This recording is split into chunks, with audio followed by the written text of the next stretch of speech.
So welcome everybody. After lunch, we're slightly going in a slightly different direction, and this is my poor excuse for humor as an attorney. I find it funny. The joke is, I know, but your talk about civility is interfering with my constitutional rights to yell at my coworkers. Surprisingly, that's not that far off because in higher education, that's one of our great challenges in dealing with academic incivility and or bullying is that faculty believe they have academic freedom to have disputes about issues in as vociferous a manner as they deem appropriate.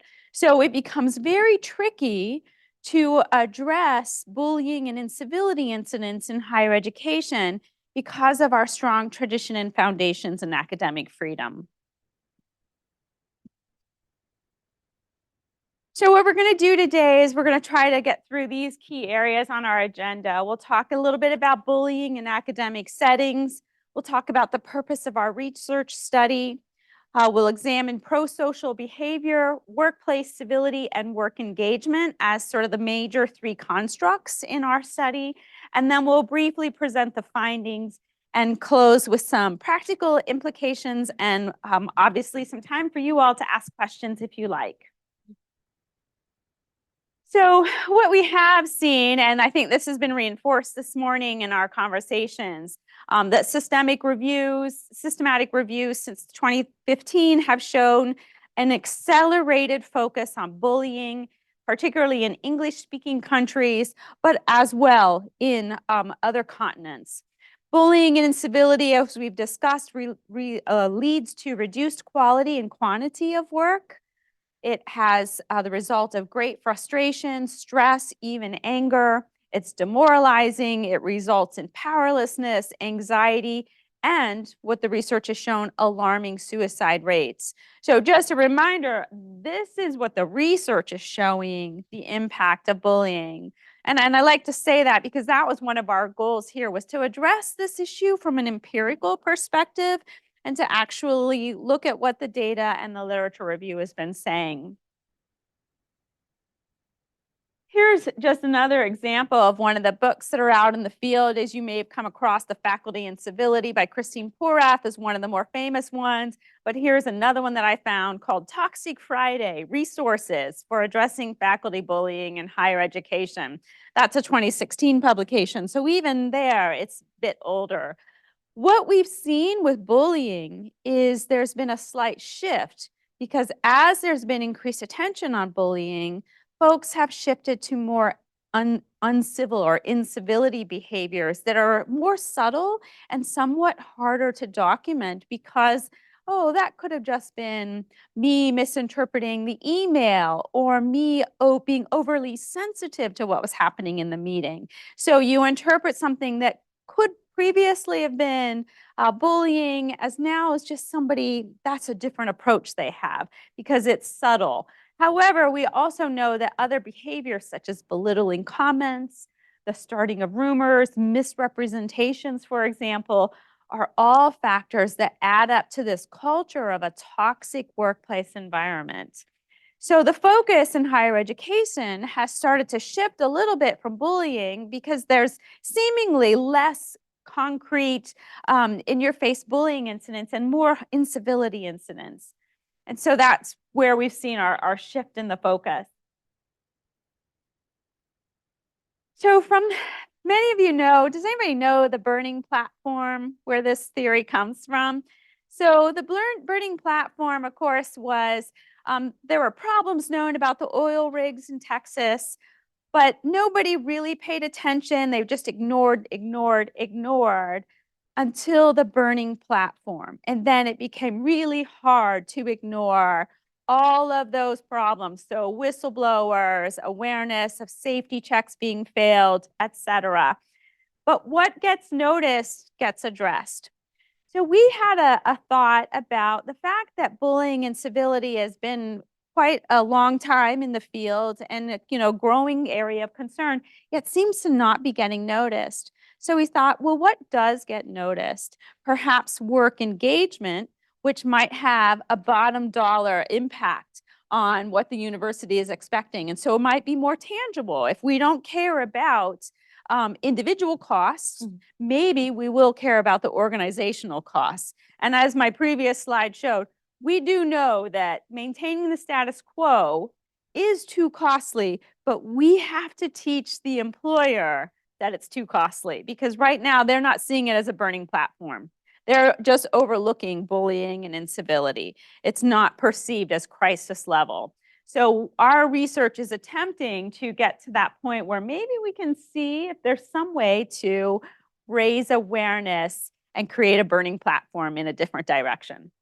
Absolutely. I'll turn it over to my colleague. Yeah, thank you. Great setup. And so now we're going to get into the study that we did. And it's been so great this morning to hear all of the stories and all of the what got us to this point, and now the research that's being done. So the major pieces of our research were the workplace civility, the prosocial behavior, and the work engagement. And I'm going to go into those just a little bit with you.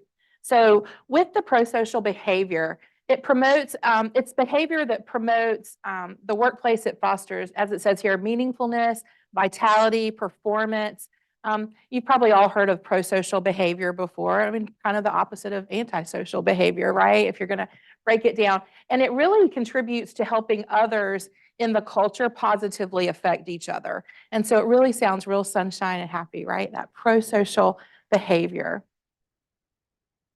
And then when we look at in higher education, these are this is what the research showed, same instrument, what other fields tended to score. And so when we did our research, we looked at academic administration, student affairs, and higher ed faculty. And you can see within that group where they scored, but really as in general in higher ed, I mean, if we're scoring above the Swedish clergy, we've got to be okay, right? I mean, and again, same instrument. And so we would all say we're pretty prosocial in higher ed, but what we're looking at is within that higher ed bubble, if you will. How does that break down there within our environment? And okay, so what? Why does it matter? So we know that employees that are more prosocial, the research tells us they're more likely to be engaged in their work. And this is true in higher ed as well as in other fields. That's what we did, is we looked at other fields and said, hey, does this work in higher ed too? And so they're more pleasant when they're prosocial, right? If somebody wants to lend you their pen, they're more pleasant.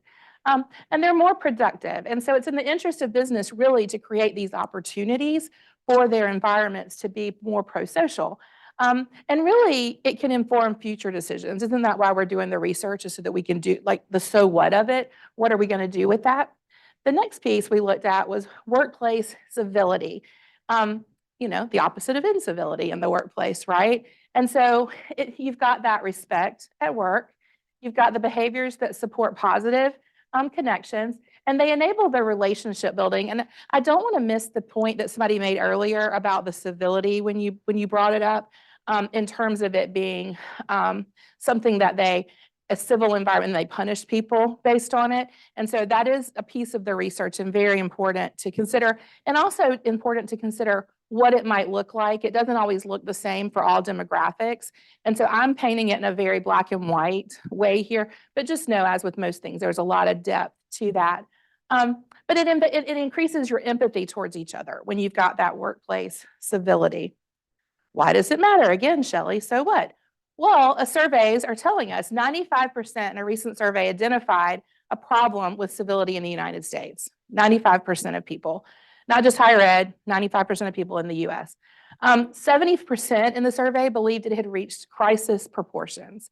And I think we've seen some of that in the media, in our workplaces, of course, and sometimes, but just in general, a lot of questions around civility that are going on in our environment.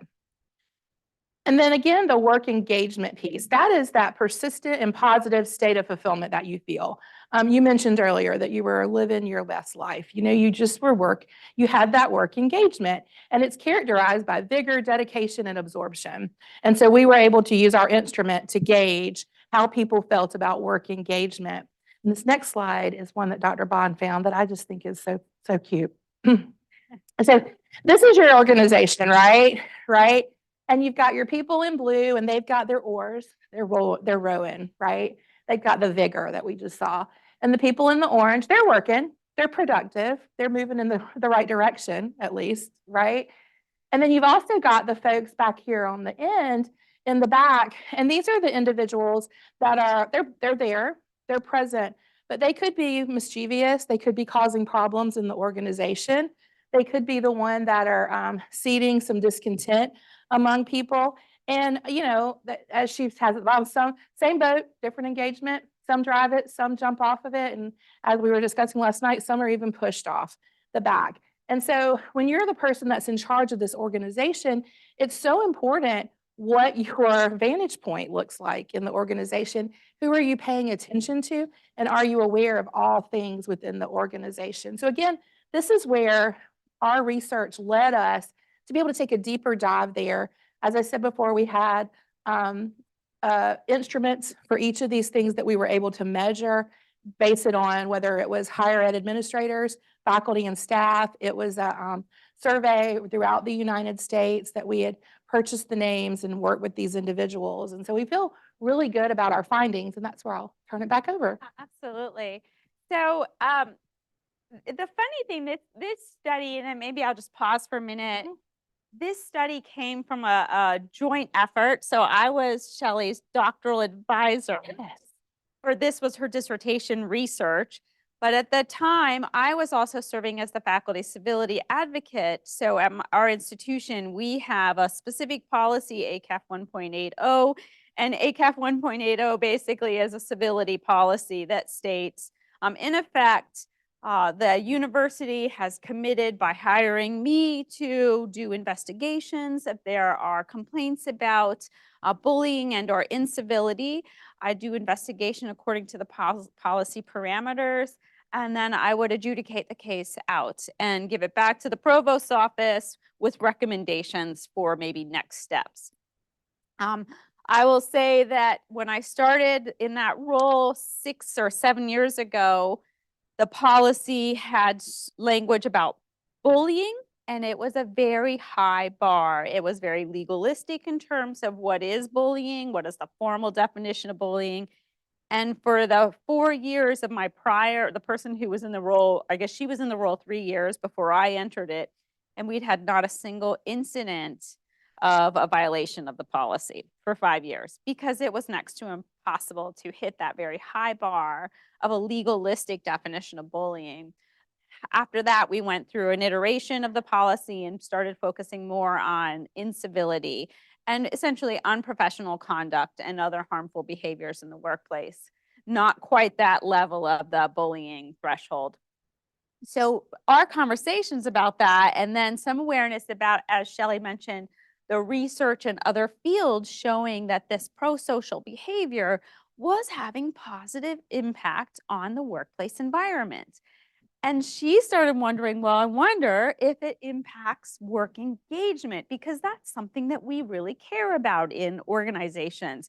We want employees to be engaged because employees who are engaged, as the research had shown, demonstrate all of these other positive aspects. They are more likely to stay on board. They're more likely to be rowing in the same direction instead of jumping or pushing others off because they're engaged. So there's these positive facts. So I know that much of our morning, I felt like, has kind of said, like, here's all the worst case scenarios. And so now we're trying to think about, like, we know those worst case scenarios are out there. What are some tools that we might have in our tool belt in order to start addressing those worst case scenarios? So our attempt with the gears was just thinking about how are these three constructs related to one another. So spoiler alert, what we discovered in our findings, that higher levels of civility and prosocial behavior are positively associated and will lead to increased work engagement scores. Here's the spoiler alert. That was only for the non-faculty. Student affairs and academic affairs folks, super high. If they're high civil, high prosocial, they're also high work engagement. Faculty, it's the negative effect. If they're high civil and high prosocial, lower work engagement.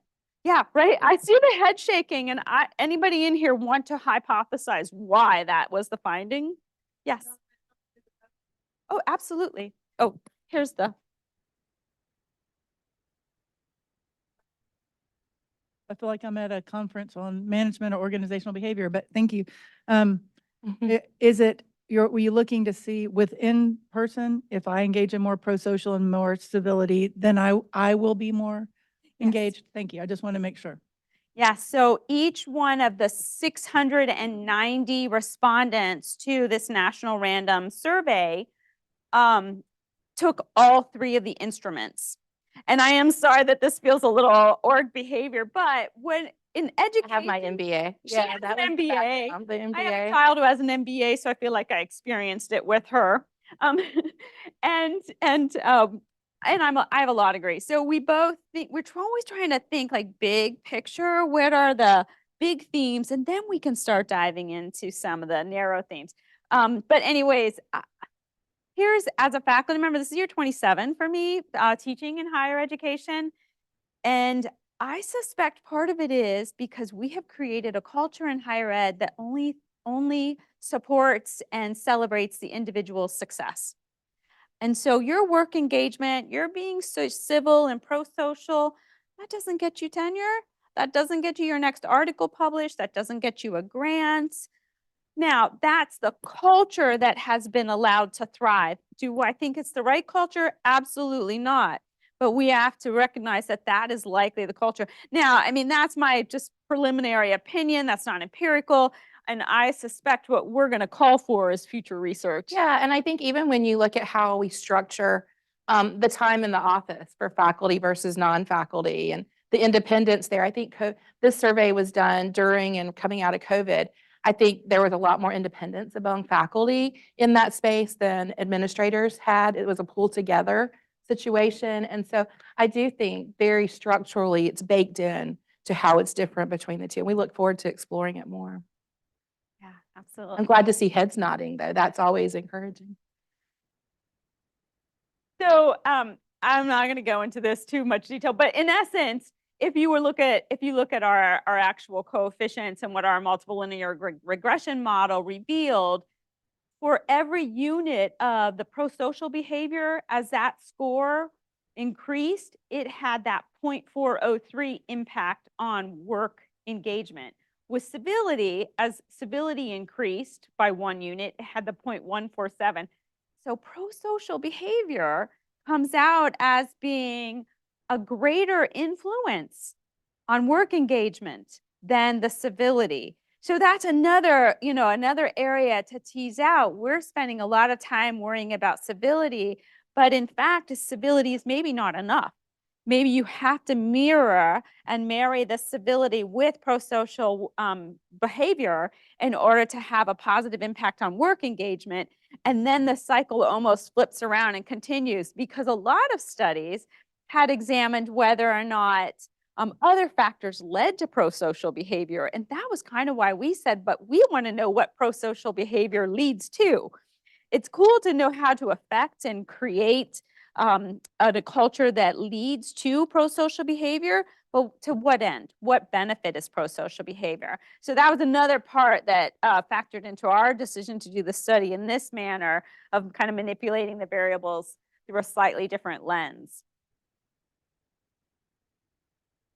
So there's a lot of practical implications here, and I'll let You want me to take Shelley over for a little take bit? Yeah, over we for a can minute? tag team this part. We're tag teaming. So something to consider. So what? Again, right? We like to ask that question. So what? We all end up with so much data, but then okay, let's do something with it. And so the so what here is when you're recruiting, interviewing, considering candidates for positions within your office, are you asking questions about their ideal work environment and how that might match your ideal work environment? Are you sharing information about the expected work environment, or are you giving them complete autonomy to completely set the culture that they want to set and do the things the way that they want to do them? Do you currently consider if a candidate will be a good fit for your office culture? Now, if your office culture is crap, that's something to consider. You may be wanting to move it in a different direction with your office culture, but when you're in management and able to steer those things, those are things to consider. And so I really would encourage everyone to think about, if you're not doing these things, how might you do them? How might you encourage the other leadership in your area to do those, to pull together? and describe what that work environment does. And we do this very actively in my office at the university I work with in the provost office. And we very actively look at what is the culture that we're building, who, we share what that culture is. It's a culture of transparency, a culture of collaboration, a culture of respect, equity, et cetera. And then we look for individuals who are willing to be a part of that culture. And then we have to be willing to call people when they're not part of that culture. That's an important piece of it. If you've made it known up front that this is your culture and your expectation, you have to be then willing to call people on it. Yeah, and let me jump in on this one. Some of you may recall the no asshole rule. That You book, read the book, yeah? book that came out. Unfortunately, in higher education among the faculty ranks, that's not a legitimate expectation, because in fact, that has been found in numerous numerous cases of litigation where somebody has claimed they didn't get tenure because they were deemed to be an asshole. And so instead of following the clear tenure guidelines, did you have 2 articles per year? Did you have this much grant money? Did you have whatever, all the other parameters? Those were met, but what they discovered is that the person was just, demoralizing and toxic and had all these big, so they didn't want to award them tenure. And they said, that's not in the tenure criteria. And in fact, when we had legitimate conversations at the University of South Carolina about, shouldn't these things be factored into our decisions about tenure?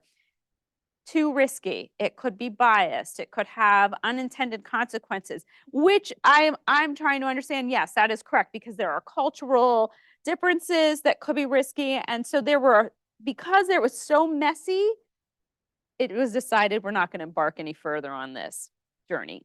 So I think it's interesting. That's another factor distinguishing sort of the faculty reality and academic and student affairs reality. Absolutely. You have a little more control. We just want superstars. And we see that in the NIH data, particular, and some of the other, horrific examples shared. All you care about is the superstars and the money. Money. So although those behaviors become, ignored or accepted. Yeah. And so some other additional practical implications, and every office is different. So you may determine in your office if these work well or if they don't, but being able to somehow outwardly recognize when activities are pro-social and civil, being able to, it may be that if it's a highly staff-run office, we have one in my office. It's a rock, and it literally says "You rock," and then we pass the rock. We don't throw the rock at anybody, just for the record. But "You rock," and then it's sitting there. So sometimes, depending on the level of employee and what you're working on, they may need more of those more visible things. It can easily be a sticky note. It can be when the university e-news comes out and somebody's name is mentioned, you forward it. But really just an acknowledgement of, I see you, you're a human, I'm a human, that behavior. And it can be at any level. And I want to make sure that I stress that it really can be at any level in the organization. If everybody's waiting on the leadership to do these things, you're going to be waiting a very long time. So it's, in terms of the culture, the entire organization has a role to play here in building that positive pro-social relationship with each other. And so I would encourage individuals to do this, the verbal acknowledgments, the post-it notes, but then at the same time, the other side of that is making sure that you're acknowledging when things do not fit into that model, and making sure that you're able to follow up when things are not civil and make sure that those are handled and not just ignored. And so I would again ask, to consider, how do you recognize and appreciate your colleagues? Do you have a minute that you can send a note? Do you have a moment that you can say, good job, I appreciated that. I've got this opportunity. Can you come with me? And again, it can be done by it can and it should be done by anyone on the team if you care about your environment and your office culture. So some other considerations, and we saved these last 2 slides if we have time. This wasn't necessarily part of our study, but I draw upon this from my work, and I'm no longer the faculty civility advocate. So I have moved on in life to other things, but when I was the faculty civility advocate, there were so many circumstances where I had faculty who were clearly in difficult situations, but the nature of the interaction wasn't such that I could find a clear violation of policy. Hence, there was some sort of just left feeling unresolved and that I wasn't fully able to support the faculty. So I started thinking about different ways that support faculty. And this sometimes did genuinely work because ultimately there are some aspects of control that when we feel like we have new control over a situation, we might start to be able to thrive in a different way, separate from whatever bad conduct or misconduct or poor behavior a colleague is putting us through. So I talked a lot about with folks that I was working with about thriving, and maybe had them encourage them to read different kinds of books that gave them a way to think, where do you get this vitality? Where are you improving your life or adding value to your life or creating joy, getting strengthened because you're thriving, despite the fact that this colleague is seemingly, pardon the language, hell-bent on undermining all of your joy and all of your success at work, but you know you're thriving. And I share this from a personal story because I was bullied as a doctoral student at The Ohio State University by my advisor. And I was bullied while I was pregnant. And in part, I think because he was targeting me because I was pregnant. And my child was started to not thrive. So losing weight while the little precious thing was in my belly. And the doctor's like, what is going on with you? Because there's no health risks. I'm a perfectly healthy person. There was absolutely made no sense. And I said, well, this is what's going on at work. And he said, right now you are leaving that work. I'm like, but all my dissertation research, I don't care. Do you want your child to live? Yes. So I had to stop in my middle of my studies. I took a year break. I found a new advisor. I found a new source of funding. And I restarted. But my precious little child was born healthy, a little tiny, but healthy. And that was a joy. But for me, it was that I found another way to thrive. And that was the joy of having a child in spite of what I was suffering. So I kept thriving. And it seeded in me that there is a potential for folks who suffer serious harm to find a way to, in the face of that, if there is no real route of addressing it through the legal system or the other systems that we count on, what do we have within our own control to thrive? So the thriving, growing, finding continual learning, again, the benefits are great. They go beyond just overcoming a difficult situation, but there's, you start to feel healthy and passion and joy again, instead of that situation controlling your life. And then these are just some ideas about the additional activities for thriving that you can do, keeping active, finding meaningful engagement, healthy lifestyle, all the things that we kind of know about from science and research that show us different ways to overcome challenges in our life. So I know that I'm not saying that all difficult situations we encounter can be overcome by this pathway, but it can be part of the solution to overcoming those challenges so that we don't lose, because part of the bullying problem is that you lose all sense of control in your life because the bully has now controlled it. So any little bit that you can start to regain power and control in your own life and over yourself through this thriving, I would offer as a positive way to go forward. We'll take questions. My final though is that be wary you're awake. We don't always know the experiences that another person we encounter on any given day, what they're going through.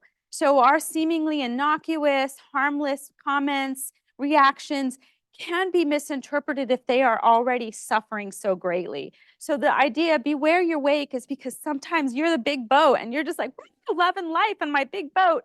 And you are rocking all the little boats until they're about to crash and splash over. So try to be mindful of your wake because we're having unintended consequences potentially. And that's it. Thank you.